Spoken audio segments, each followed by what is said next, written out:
I'm Atrel Nashar in Washington. Secretary of State Marco Rubio putting the prospect of peace in Ukraine on the clock. He says it needs to be determined within a matter of days whether Russia's war in Ukraine can be brought to an end. And if not, President Trump will move on from the issue.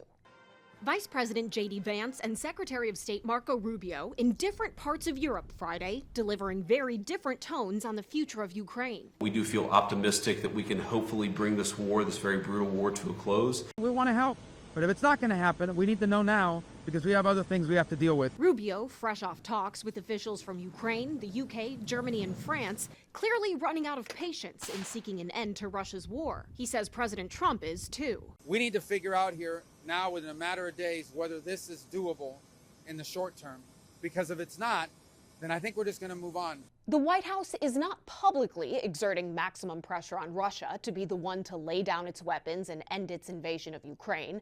But last week, the president did post on social media, Russia has to get moving. And on Friday, he said this.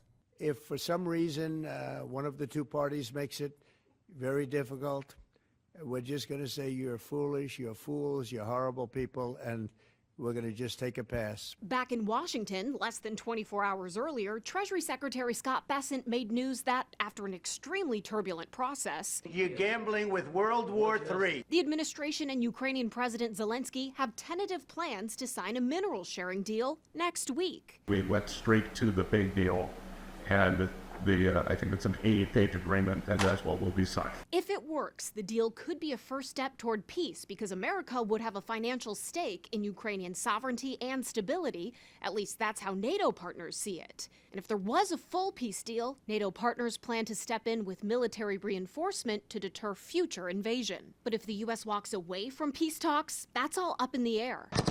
3 months into this administration, ending the war proving much more complicated than President Trump implied while campaigning. And I'll have that done in 24 hours. I'll have it done. Well, I was being a little bit sarcastic when I said that.